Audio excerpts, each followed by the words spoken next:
everyone, and today I'm going to do a video, a more personal video about my spiritual journey, about my path, and where I am now. I'm doing readings and all these things. So what I'm going to do is I know that most of the times I share a lot of my videos on twin flames and I do readings, but this is more of a personal to kind of get to know me, who I am, and what I'm all about. And it is something that a lot of people have requested, that they wanted me to share about my journey and how I got to doing readings and what set me on my spiritual path and all that. So I'm going to be answering a lot of those questions in this video. So let's just get started. My parents, they were pretty young when they had me. Like, my mom was still going to college and my dad, he was working full-time. So I had a lot of time to myself. I was also raised by my grandmother, who was also very gifted. She had spiritual sight, so she had clairvoyance. She was able to hear messages as well, and she was able to basically read a person from just, you know, reading their aura, seeing their energy and all that stuff. So my grandmother on my father's side, she was the one that raised me from very young. And as I was growing up, I was also having very spiritual sights and things were happening. And I was seeing visions of my future, and I was seeing certain things that were going to happen. And she kind of caught on to this, but didn't mention it to anybody else.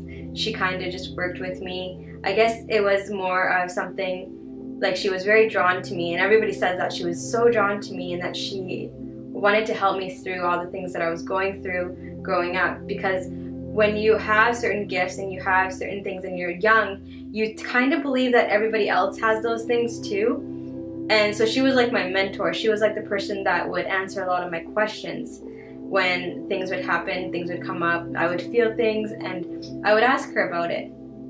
And so as I was growing up, there was just things happening. Like, I had a vision of my grandmother getting into, like, having a car accident. Like, I had a vision of it. And that my grandmother didn't drive. She didn't drive a car. She used to walk me to school when I was really young. I remember in elementary school, she used to walk me every single day to school. She'd dress me, do my hair, and get me out and get me to school. And so I kept having these visions of her being in a car accident. And in 1994, she was actually hit by a car. After she had dropped me off at school, she was hit by a car. So there was times in my life where I felt like it was me that was doing these things, and I felt like I was being punished and all these things, and I never wanted to talk to anybody, like seriously anybody, about this.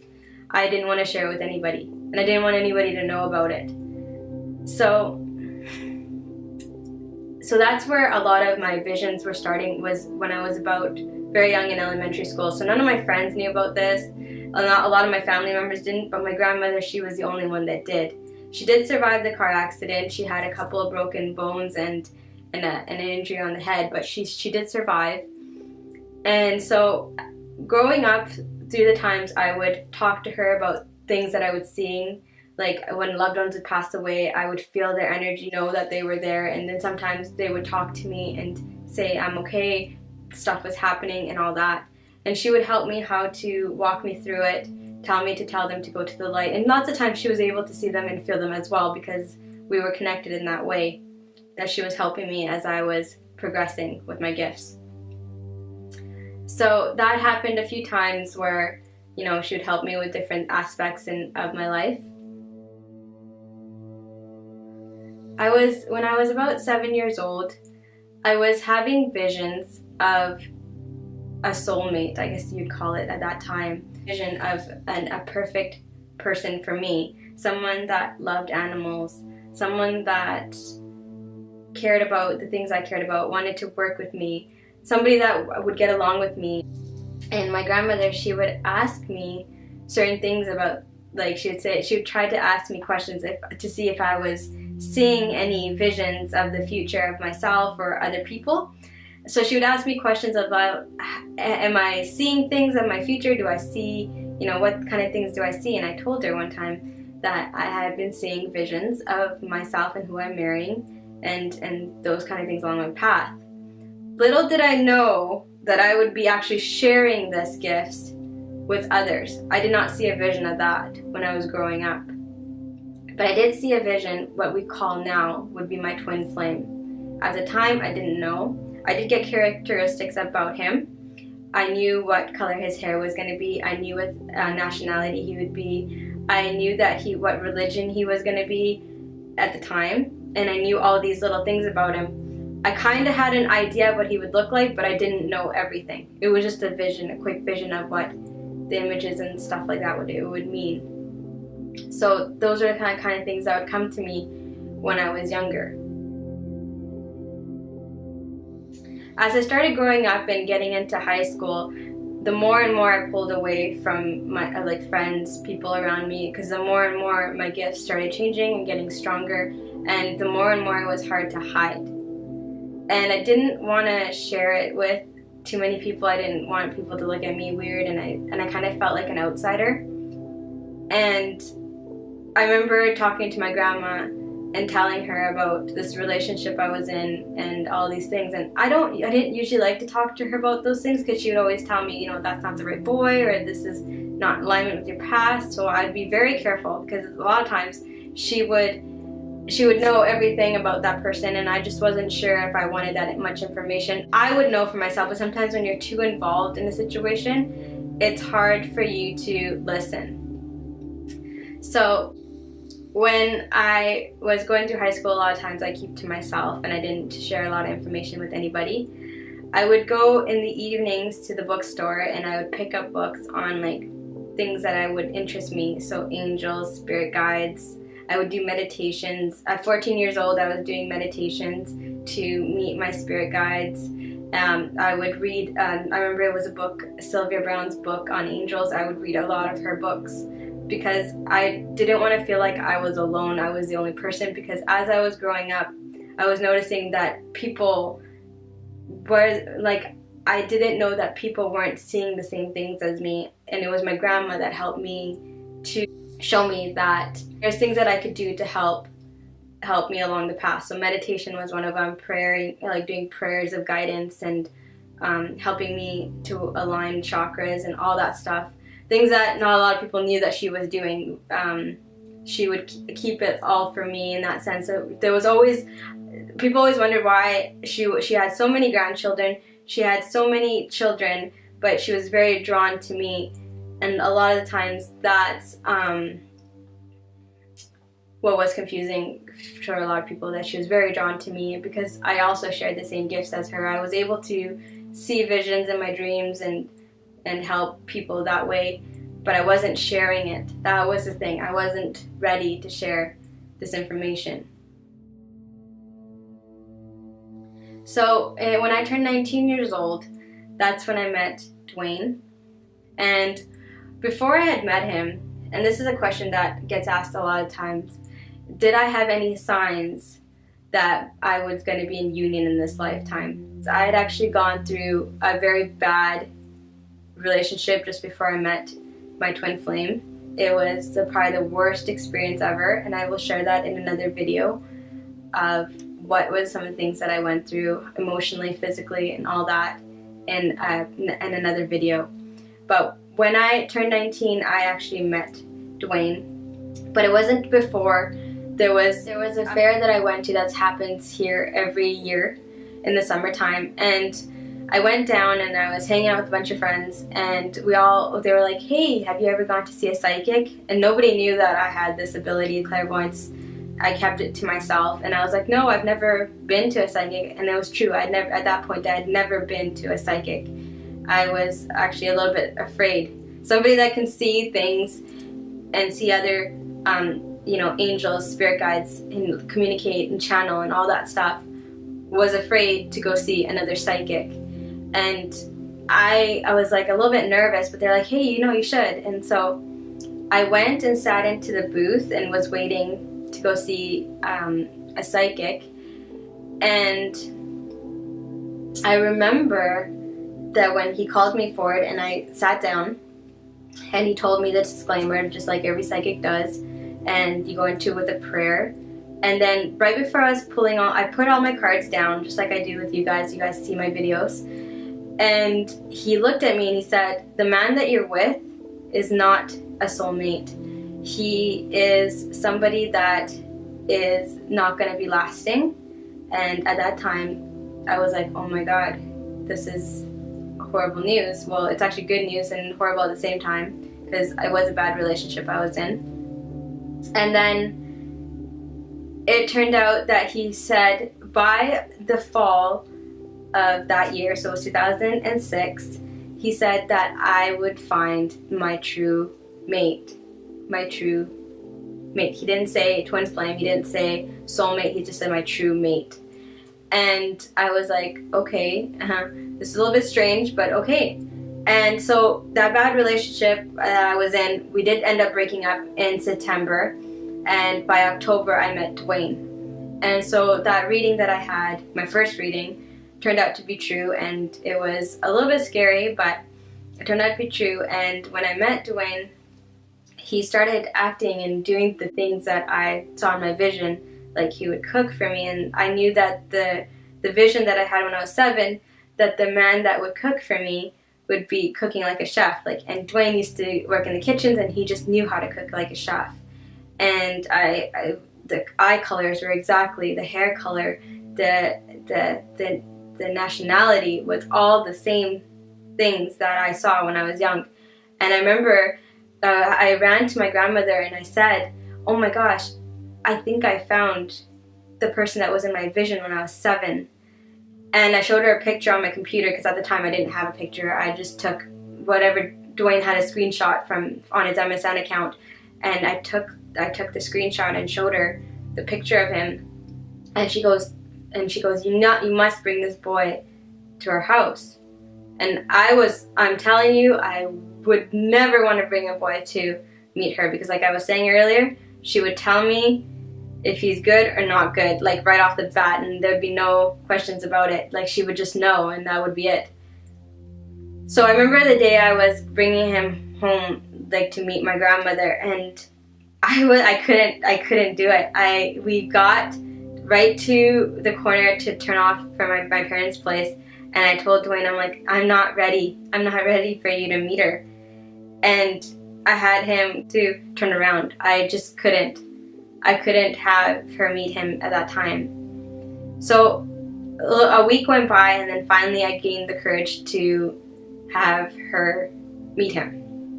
And so we drove back to my parents' place, and I got Dwayne out of the car. I helped Dwayne out of the car because we had some bags and stuff like that. So we got out of the car and we head to the front door, and I opened the door, and my parents were so thrilled to meet Dwayne. They just loved him right off the bat, thought he was the most amazing person, that his personality was just great. And then it came to meet my grandmother. She was sitting on the couch, and Dwayne walked in, and I let them I introduced the two of them, and I let them talk. I remember I just kind of went up the stairs, and I was just kind of listening to what she was saying, because she didn't know English, and so she would just talk in ways that he would understand. And I could hear her telling him that she would be really good at reading palms, foreheads. She was very clairvoyant. Like, she was, I would say, the full package. She could hear messages, she could see visions, she was everything. Like, she was very strong in her gifts. And so she's looking at him and she says, you are the one. And he looked at Dwayne's palm. It matches exactly to Pam's. She said that your path and Pam's path is the same. You're the one. You're the one from the vision. And she told him everything. And it was probably the most scariest moment of my whole entire life. And at the time, it's like I said, I didn't know what a twin flame was. I was only 19 years old. That was many years ago at this point. And it was probably the most weirdest thing. So Dwayne and I ended up getting married in 2011, which was probably the day my grandmother was probably the most happiest, when she found out I finally got married.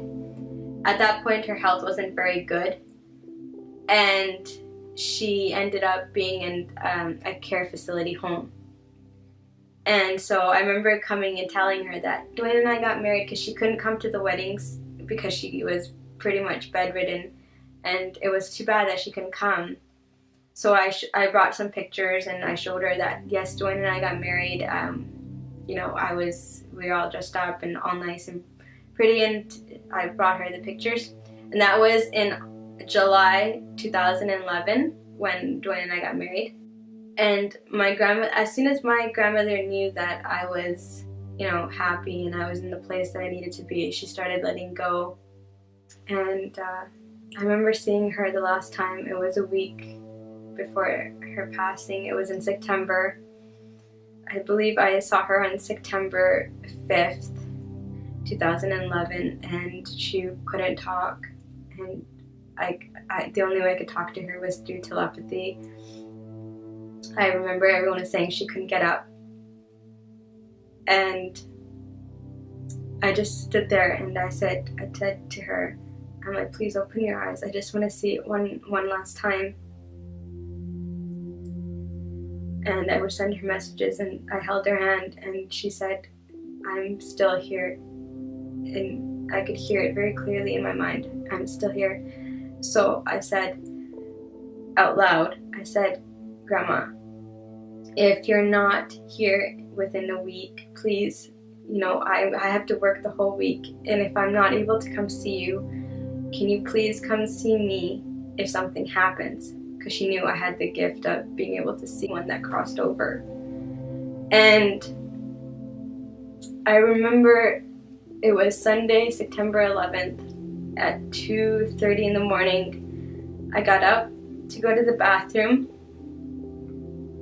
and I saw my grandmother standing in the kitchen. I saw her standing in the kitchen. I was in such shock. She said, Pam, I need to go. And I told her, I said, you go. She said, I will not leave your side. I'm going to be one of your spirit guides. She said, you'll see me again. And that was the last time I saw her that night. I went to the bathroom and went back to bed. I laid down next to Dwayne and I didn't tell him anything. In the morning, my dad called and told Dwayne in the morning. Dwayne came to tell me. I said, I already know. She came and saw me and told me everything, that she was leaving. I remember after my grandma's funeral, I would hear the music that she would listen to everywhere I went. First time going to the metaphysical store, I would hear where I live now. I didn't live here then, but I used to come out and visit where I am now. And the music that played at my grandma's funeral would all of a sudden start playing in that store. And the woman that owns the store, I'm friends with now, and I'd go talk to her and I would say, you know, what is that song? I didn't know what the song was called. And she gave me the CD and I would go home and listen to it. And I used to always start doing automatic writing and listening to see if what my grandmother had to say to me and help me along my path. And it was through that she said, you need to start sharing your gift. And she led me to start doing readings. She led me to start doing channelings. She led me to start doing all these things that I was afraid of when she was still alive. Even though she's passed and all the things that I have been through, and this is just a tidbit of my life, I have not even shared all of the different things that have happened. I can still tell that she's here to help me through the rough times and to help guide me in the direction that I need to go, and also help me to channel the information when I'm doing readings and when I'm doing lessons and when I'm teaching and all those things that I do to help the people that I'm giving the messages for. I wouldn't have been able to use my gifts as well if I had not been raised in that way. So I am so grateful and I'm so blessed in that way that I feel like there was somebody that was there to help me, because a lot of times it's a very lonely path. Not a lot of people understand. Not a lot of people get, you know, you feel very lonely that you can't share a lot of this information. And I feel so grateful that I'm able to share with you guys. And I feel like this is so important, and it helps you along your path as well. So I hope this video helps give you a little bit more understanding of who I am and a little bit more background of where I come from. So if you guys like these types of videos where I share a little bit about my journey and who I am and a little bit more about me, give this video a thumbs up. And also, if you like these types of videos, subscribe to the channel, and I'll see you guys in the next video. Bye for now.